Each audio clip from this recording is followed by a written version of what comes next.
अस्सलाम वालेकुम जी, मैं हूँ आविशा शहजाद। आप मुझे देख रहे हैं मेरे YouTube चैनल के ऊपर और आज जिस ड्रामे के ऊपर मैं बात कर रही हूँ उसका नाम है सफ़र तमाम हुआ। और आज मैं सफ़र तमाम हुआ की सेकंड एपिसोड के बारे में बात कर रही हूँ।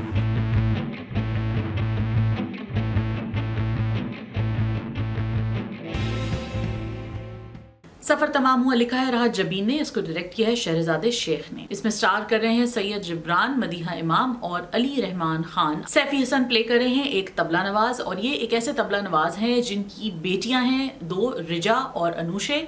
रिजा विच इज प्लेड बाय महा हसन एक न्यूरो डाइवर्स कैरेक्टर हैं, ऑटिस्टिक कैरेक्टर हैं, और अनुशे जो है वो एक यंग लड़की है जिसकी शादी के बारे में अब सबको ऑब्वियसली फिक्र हो गई है। खाला पाल रही हैं which is played by Samina Ahmad, और उनके दो बेटे हैं समी और Jamal which is Ali Rahman Khan and Syed Jibran. Syed Jibran जो है वो एक काफ़ी घटिया किस्म के इंसान प्ले कर रहे हैं, and again I keep saying this, he is a lovely person in real life, so it's very sad to see him play this role, but he is been type casted as this role, और but he is a good actor, so he is doing it really well. Jamal जो है वो चाहते हैं कि वो अनुशा से शादी कर लें, ये आपको अगले एपिसोड के प्रोमो में पता चलेगा, लेकिन ये हमें गेट गो से ही पता चल गया था कि जमाल जो है वो अनुशे को उस नज़र से देखते हैं, जबकि अनुशे समी को बहुत पसंद करती हैं, और समी एक बहुत ही अच्छा इंसान है, बहुत काइंड है, हेल्पफुल है, रिजा के लिए भी बहुत हेल्पफुल है, और अनुशे के साथ भी वो एक बहुत अच्छी फ्रेंडली और लविंग और केयरिंग रिलेशनशिप रखता है। So great stuff by everyone. बीच में एक और एंगल सोनिया नज़ीर और हारिस वहीद के कैरेक्टर्स का है।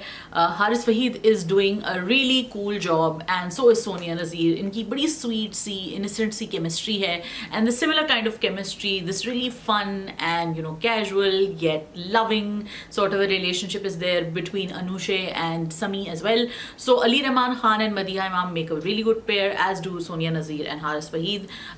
इस तरह की फ्रेंडशिप जब आप देखते हैं और आप उन कैरेक्टर्स में इन्वेस्ट होते हैं तो इसी के बाद आपका दिल चाहता है कि आप इनके लिए रूट करें, और फिर जब इनके साथ कुछ बुरा होता है that's where the conflict is really hard hitting, and I think it's building towards that, क्योंकि जमाल जो है वो यही कह रहे हैं कि उनको अनुशे से शादी करनी है। इस एपिसोड में जमाल जो है वो उनको चूड़ियाँ देते हैं जो कि अनुशे समझती हैं उनके लिए समी लेकर आए हैं, जबकि समी ने उनको एक सिर्फ किताब दी होती है as a birthday present I believe. Tabla नवाज जो उनके वालिद होते हैं प्लेड बाय सैफी हसन, उनको उनकी और जमाल की एक अजीबोगरीब किस्म की रिलेशनशिप है। This man really doesn't care about his daughters, उनको अपनी बेटियों की कोई परवाह नहीं है, जिसकी वजह से वो आई थिंक इस ब्लैकमेल में आ भी जाएंगे। फिर हमने ये भी देखा है एंगल के अनुशे को मतलब ज़रा गली के जो छड़े छांट हैं वो थोड़ा लाइन वाइन मारने की कोशिश करते हैं और ट्राई करते हैं उसके साथ, लेकिन वो भाग जाती है वहाँ से, और उनको वो स्पॉट कर लेते हैं रिजा को डोर के ऊपर। मुझे जो कुछ प्रॉब्लम्स लगे इस पूरे एपिसोड में और प्लॉट में वो ये लगा कि एक उनका इतना बड़ा घर है लेकिन वो बाइक पे जाते हैं जो समी हैं, और उनके पास लोग को लगता है कोई गाड़ी वाड़ी भी नहीं है।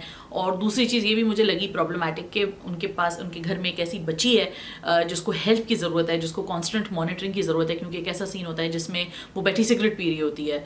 तो यूजुअली इस तरह के सिचुएशंस में हेल्प होना अच्छी बात है, और इवन तो फैमिली बहुत सपोर्टिव है, बहुत हेल्प करती है और उस बच्ची को बहुत उसका केयर भी करती है, लेकिन एक बूढ़ी औरत उस बच्ची का कैसे ख्याल रख सकती है? उनको डेफिनेटली हेल्प की ज़रूरत है, तो हेल्प क्यों मौजूद नहीं है? That's a question which I am thinking. क्या पाकिस्तान में लोग इस तरह के सिचुएशंस में हेल्प नहीं रखते? बिल्कुल हेल्प रखनी चाहिए। एक कांस्टेंट खादमा होती है, और मतलब पाकिस्तान में तो बड़ा कॉमन है खादमाओं का होना। सो इतने बड़े घर में अच्छे खासे अमीर कबीर लोग लगते हैं, लेकिन कोई हेल्प की सिचुएशन नहीं दिखती, और लगता भी नहीं है कि कोई हेल्प उनके जहन में भी आ रही है कि हम नहीं रख पा रहे या हमें नहीं रखनी एंड एवरीथिंग। वो यही लगता है कि समीना अहमद का जो किरदार है, खाला का जो वो कहती हैं, वही बस ख्याल रख रहा है रिजा का constantly, which I find very strange. It's also sad because this seems to be an intelligent girl. ये एक इंटेलिजेंट लड़की है जिसको समझ भी है चीज़ों की, और वो आई थिंक अगर उसको सही तरीके से रिपर्पस किया जाए उसके इंटेलिजेंस को और उसके बिहेवियर को, तो वो ऐसा नहीं है कि वो फेल करेगी या वो कुछ नहीं करेगी। So it kind of speaks more about the lack of awareness and the lack of educational support.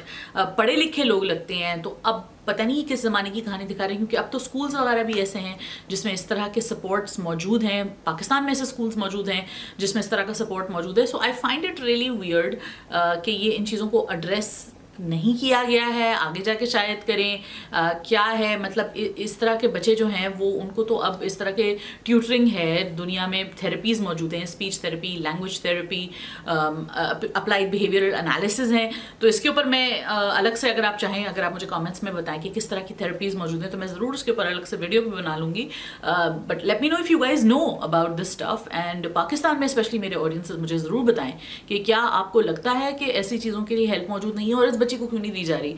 क्योंकि अगर आप उसका डायरेक्ट मवाजना रांझा रांझा गर्दी से करते हैं, तो रांझा रांझा गर्दी में तो उन्होंने दिखाया था कि भाई ये एक ऐसी फैमिली थी या एक ऐसे लोग थे जिनको इतनी अवेयरनेस नहीं थी, माँ जो थी वो मज़ारों वज़ारों पे जाने पे बिलीव करती थी, तो वहाँ पे वो जस्टिफिकेशन मौजूद थी। लेकिन यहाँ पे कोई जस्टिफिकेशन समझ में नहीं आ रही है। पढ़ी लिखी औरत है, स्कूल में पढ़ाती है, सारा कुछ करती है, तो इस पे मेरे थोड़े क्वेश्चंस हैं, लेकिन अभी सिर्फ 2 एपिसोड्स हुई हैं, तो I will give them that slack कि मुझे आगे जाके इसका जवाब मिलेगा।